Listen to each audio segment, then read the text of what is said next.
बागेश्वर उपचुनाव का प्रचार भले ही खत्म हो गया हो, लेकिन तकरार अभी जारी है। मतदान से पहले आरोपों का सिलसिला दोनों तरफ से चल रहा है और अब निशाने पर अधिकारी हैं, चुनाव आयोग है। सवाल बहुत सारे हैं और इन सवालों के बीच ये आरोपों की गाड़ी शिकायती चिट्ठी लिखने तक पहुंच गई है। धामी प्रचार के आखिरी 2 दिन बागेश्वर में ही डटे रहे, लेकिन अब महेंद्र भट्ट ने चुनाव आयोग को चिट्ठी लिखी है।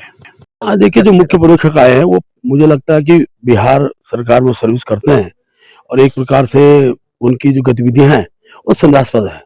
और कल ही हमने रात में ही जो मुख्य निर्वाचन आयुक्त है उनको हमने शिकायती पत्र भेजा है कि इस प्रकार से एक पार्टी विशेष के लिए प्रचार करने की मंशा से तो कोई व्यक्ति चुनाव आयुक्त बनकर आता है या चुनाव पर्यवेक्षक बनकर आता है तो उसमें प्रश्न खड़े होने बहुत आवश्यक है। जिस तरीके से हमारे कार्य को अनावश्यक रूप से वहां प्रताड़ित करने का उनके द्वारा प्रयास किया जा रहा है, यहाँ तक कि प्रत्याशी घर के अंदर जाने का कुछ चेष्टा उनके द्वारा की जा रही है, ये सब एक प्रकार से संदेहास्पद लगता है और हमने कल इसकी शिकायत की है। चुनाव आयोग ने अभी तक क्या कुछ संज्ञान नहीं, अभी तो कल ही हमारा रात्रि में गया। मुझे लगता है कोई ना कोई आयोग को उस पर डिसीजन लेना चाहिए।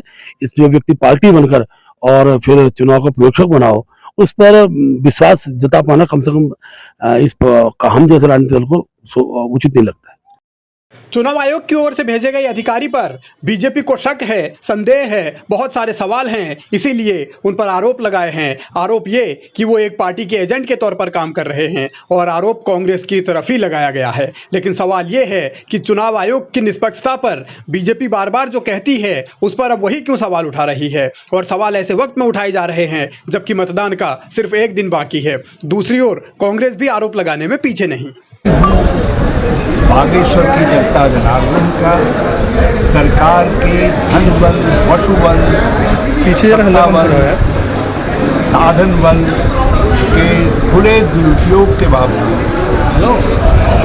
लोगों को धमकाने डराने की कार्रवाई खुल करके धन बांटने के बावजूद भी बागेश्वर की जनता परिवर्तन के लिए कर रही है, कांग्रेस विजयी बना रही है। बसंत के प्यार में बसंत को वोट दे करके कांग्रेस के आने में भी बसंत खिला रही है। क्या सरकारी गाड़ियों में शराब बट रही है, आपने कहा?